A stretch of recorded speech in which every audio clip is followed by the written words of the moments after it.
Bismillahirrahmanirrahim. Assalamualaikum warahmatullahi wabarakatuh. Alhamdulillahil wahidul qahhar, al-alimul ghaffar, yakhluqu man yasha'u wa yakhtar. Ashhadu an la ilaha illallah wahdahu la syarikalah, wa ashhadu anna Muhammadan abduhu wa rasuluh. Qala Allah Ta'ala fi kitabihil karim, ya ayyuhalladzina amanu taqullaha haqqa tuqatih wa la tamutunna illa wa antum muslimun. Ma'asyiral muslimin, jamaah wa bapak dan ibu-ibu, ikhwan wal akhwat rahimani Allah wa iyyakum jami'an. Alhamdulillah, kita bersyukur kepada Allah Subhanahu wa Ta'ala di kesempatan siang hari ini. Kita masih diberikan kesehatan, taufik dan hidayahnya. Semoga amal ibadah kita Allah Subhanahu wa Ta'ala menerimanya, dan semoga ilmu yang kita dapatkan bisa kita amalkan sebagai bekal untuk menghadap kepada Allah Rabbul Alamin. Kemudian salawat dan salam kita sampaikan kepada Nabiullah Nabi Muhammad sallallahu alaihi wasallam beserta keluarganya, para sahabatnya dan umatnya sampai hari kiamat nanti.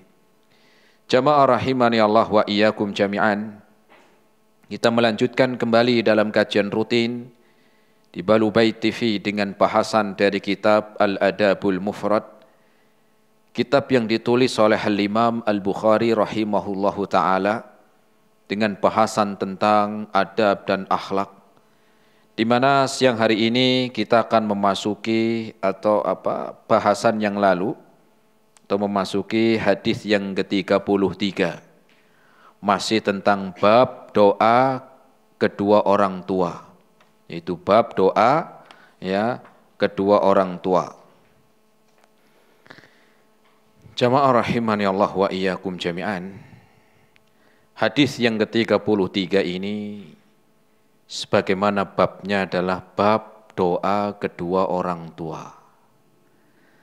Beliau Al-Imam Al-Bukhari rahimahullahu ta'ala membawakan dalam kitabnya Al-Adabul Mufrad, dalam hadis yang ke-33 ini adalah tentang kisah.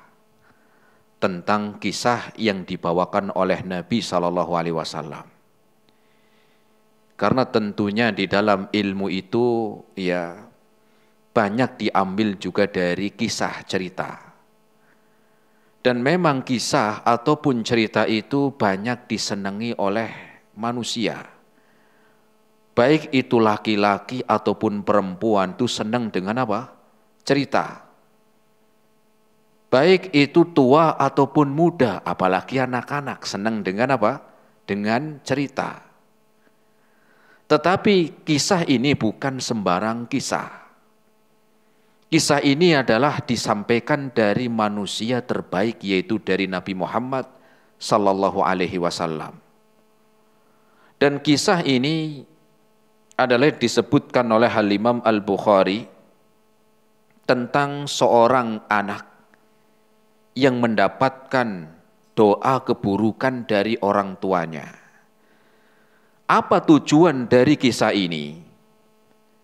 Tujuan dari kita mengkaji hadis tentang bab doa kedua orang tua adalah agar kita mengambil pelajaran.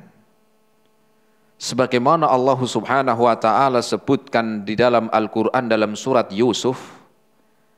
Dalam surat Yusuf ayat yang ke-111 Allah berfirman, laqad kana fi qasasihim ibratul liulil albab. Sungguh ada pada kisah-kisah mereka. Kisah-kisah mereka. Siapa maksud kisah-kisah mereka? Banyak di dalam Al-Quran. Dan juga banyak di dalam hadis Nabi. Apa tujuannya? Ibratul liulil albab. Agar menjadi pelajaran. Agar menjadi nasihat, faidah yang bisa diambil untuk orang-orang yang memiliki akal. Nah, kisah yang kita akan sebutkan adalah kisah seorang pemuda. Kita nggak membaca, ya tidak baca dari awal, kita akan sebutkan secara ringkas karena sudah kita baca tadi. Ya. Saya akan sebutkan secara ringkas, kemudian kita akan ambil faidahnya apa. Jadi Rasul Shallallahu Alaihi Wasallam yang akan mengkisahkan secara langsung hadis ini. Hadis tentang seorang pemuda yang menjadi ahli ibadah atau seorang pemuda ahli ibadah yang bernama Juraij. Namanya siapa? Juraij. Ya, pernah ketemu? Belum, ya. Tentang kisah Juraij ini, seorang pemuda yang rajin beribadah. Rasul Shallallahu Alaihi Wasallam mengatakan dalam hadis ini, matakallama mauludun minan nasi fi ahdi illa Isa bin Maryam wa sahibu Juraij. Tidak ada di dalam sejarah bayi yang bisa ngomong, kata Nabi. Tidak ada di dalam sejarah manusia ada bayi yang bisa ngomong. Karena umumnya bayi apa? Ya nangis kalau pengen makan, lapar, mau minum, nangis. Tapi Rasul mengatakan ya tidak ada di dalam sejarah bayi yang bisa bicara. Kecuali Rasul mengatakan illa Isa bin Maryam. Pertama adalah Isa ibnu Maryam, Nabi Isa. Ya, Nabi Isa. Kisahnya ya ada tentang Nabi Isa itu bisa ngomong ketika masih bayi. Kalau kita sekarang mungkin masih jabang bayi, masih merah, masih orok katanya orang, bisa ngomong. Kalau ada orang hari ini ngelihat begitu, ini jadi kayak anak ajaib nih. Makanya Rasul mengatakan sepanjang sejarah nggak ada bayi yang bisa ngomong kecuali Nabi Isa. Isa bin Maryam kata Nabi. Rasul nggak ketemu dengan Nabi Isa. Rasul nggak sezaman dengan Nabi Isa, tapi kenapa Rasul tahu? Karena ini wahyu. Ini wahyu dari Allah Subhanahu wa taala. Apa sebabnya? Di antara sebabnya ketika Nabi Isa mengabarkan kepada orang-orang dari Bani Israel yang menuduh bahwa ibunya itu berzina, Maryam dituduh berzina, difitnah berzina. Wah, nggak punya suami kok hamil begitu. Ya, nggak punya suami kok hamil. Maka ketika lahir Nabi Isa mengabarkan bahwa ibunya bukan seorang pezina. Itu ya, menyampaikan itu. Kemudian yang kedua kata Rasul wa sahibu Juraij, yaitu seorang pemuda yang rajin ibadah. Sahibu Juraij, seorang pemuda yang rajin beribadah. Ya. Maka para sahabat bertanya, "Qila ya Nabi Allah, wa ma sahibu Juraij?" Wahai Rasul, siapa Juraij ini? Kalau Nabi Isa mereka sudah pernah dengar tentang Nabi Isa ketika masih bayi bisa ngomong, mereka sudah tahu. Tapi Juraij ini siapa? Kisahnya Juraij ini siapa? Maka Rasul mengkisahkan tentang Juraij. Adapun Nabi Isa ini di dalam kisah yang lain. Dalam kisah ini Rasul akan menceritakan tentang seorang pemuda yang ahli ibadah tetapi ya didoakan keburukan oleh orang tuanya. Maka Rasul bercerita. Jadi Juraij ini seorang pemuda yang rajin ibadah, bahkan disebutkan Juraij ini saking semangat ibadahnya itu punya tempat yang namanya Sauma'ah. Sauma'ah ini adalah tempat khusus ibadahnya Juraij. Ya, kalau sekarang mungkin kayak musola kecil, tempat untuk sholat begitu. Ya, jadi tempat khususnya Juraij untuk ibadah di situ. Hari-harinya cuma di situ, ke rumah masuk musola, ke rumah masuk musola, udah hari-harinya itu untuk ibadah. Juraij ini. Sehingga suatu ketika, namanya orang ketika nikmat itu, seringkali ada yang hasad, ada orang yang gak senang. Entah itu dalam urusan jabatan, ataupun dalam urusan harta, atau nikmat-nikmat yang lain. Yang namanya nikmat seringkali muncul di sana ada orang-orang yang hasad. Bahkan nikmat bukan hanya saja nikmat urusan dunia, bahkan ini nikmat dalam ibadah. Kan Jurej ini orang yang ahli ibadah, rajin semangat ibadahnya. Sehingga ada orang yang gak senang, orang yang hasad. Ya. Maka suatu ketika Jurej ini ya, di tengah-tengah sholatnya datang ibunya. Ibunya datang kemudian manggil Jurej. Dipanggil Jurej begitu. Nah ketika dipanggil Jurej ini lagi sholat. Maka dalam hati Jurej yang ketika itu sedang sholat mengatakan ummi wa sholati.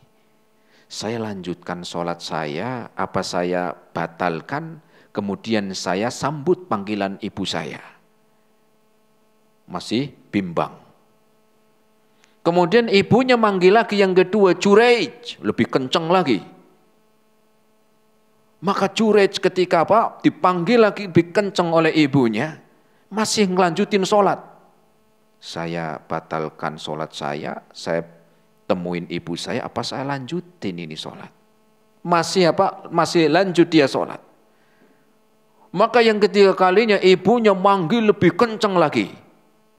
Karena orang tua. Dan ibunya nggak tahu yang dilakukan oleh Jurej di dalam. Nggak tahu, yang penting manggil, taunya anaknya di dalam. Maka ibunya memanggil ketiga kalinya dengan suara yang lebih keras lagi. Jurej cuek aja. Ketiga kalinya cuek. Saya lanjutkan sholat saya. Akhirnya ibunya merasa jengkel, marah. Apalagi merasa yang ngurus dari kecil, merasa yang melahirkan, merasa yang merawat. Ya. Kok dipanggil berapa kali nggak nyaut? Dipanggil dengan suara yang lebih kencang juga dicuekin, marah ibunya. Ya. Marah. Maka ketika ibunya marah, apa katanya ibunya ini? Dia mendoakan begini. Qalat la amataqallahu ya Jurej hatta tandura wajhil mumisat. Ibunya mengatakan, ya Allah, semoga Jurej ini jangan engkau wafatkan dia sebelum dipermalukan oleh para pelacur. Dipermalukan di depan Di depan para pelacur. Ya, akhirnya ibunya pergi, meninggalkan tempat ibadahnya Jurej tadi, Sauma'ah, ibunya pergi. Dia berdoa begitu. Dan didengar oleh Jurej. Ya, dan didengar oleh Jurej, tapi Jurej ini cuek melanjutkan sholatnya. Maka setelah sekian lama, ya singkatnya begitu, ya doanya ya nanti Allah kabulkan. Maka setelah sekian lama disebutkan ibunya pun sudah wafat, sudah meninggal dunia.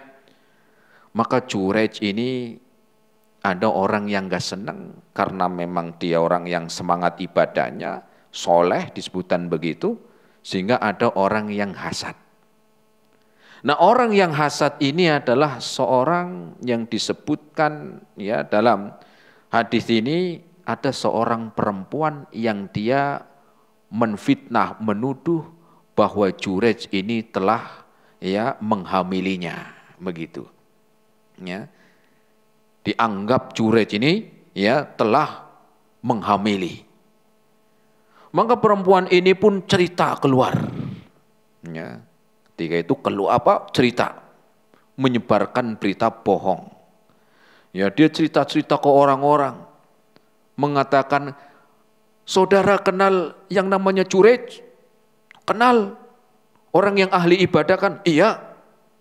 Saudara kenal tentang Juret, oh orang yang pemuda yang soleh. Kenapa? Dia telah menghamili saya. Yang benar, benar. Ini buktinya, jadi perempuan ini sudah hamil. Masa? Kan dia orang yang rajin sholatnya, punya tempat khusus. Itu kedok doang, begitulah kalau bahasa kita. Itu mah cuma apa topeng itu. Ya. Tapi perbuatan yang nggak benar, nih buktinya.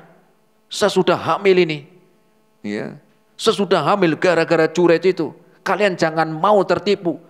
Topeng doang dia bolak-balik ke tempat apa? Ke tempat sholatnya. Nggak benar dia. Ketika sampai dihadapkan, dilaporkan ke raja.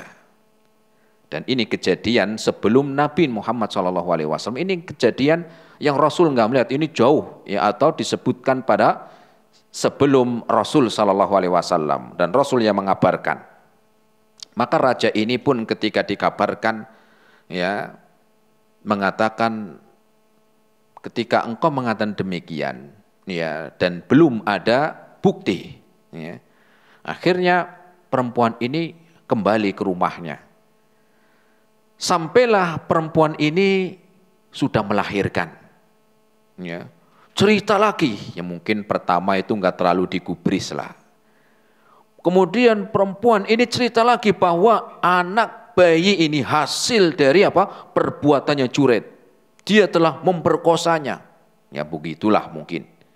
Ya. Akhirnya orang-orang ini pada emosi.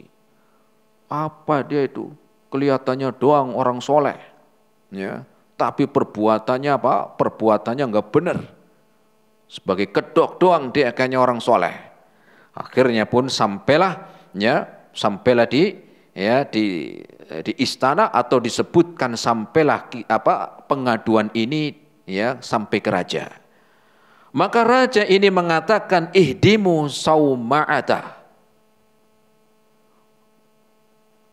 meminta dari ajudannya, pasukannya ya, atau bawahannya untuk menghancurkan tempat ibadahnya. Ya, rajanya mengatakan, wah enggak benar dia, kelihatannya doang soleh. Ya, enggak benar dia sudah menghamili kamu sampai lahir ini, betul Pak, begitu mungkin kalau bahasa kita begitu. Ya. Orang yang soleh itu pemuda, begitu. Yang kerjaannya sholat, begitulah kalau bahasa itu. Ya. Akhirnya raja ini marah, tangkap itu yang namanya Juret dan hancurkan ratakan saumaahnya, tempat ibadahnya, dan borgol dia dan seret ya ke tempat ini. Akhirnya dibantu warga, ya, dibantu oleh warga. Dan juga keamanan ya, akhirnya tempat ibadahnya Juret itu diambrukin jamaah. Ya, mereka emosi, enggak benar ini. Ya, enggak benar. Akhirnya dirobohin lah. Juret enggak tahu apa-apa. Ada apa nih, ada apa? Kau tahu-tahu ngamuk-ngamuk di sini tempat ibadah saya dihancurin, ada apa? Udah nanti jelaskan di kantor, begitulah. Kalau bahasa itu begitu. Akhirnya diborgol dan dibawa Juret ini kemana? Ke raja. Ya. Ketika dalam perjalanan dan masuk ke tempat raja, di situ banyak para pelacur. Banyak apa? Para pelacur.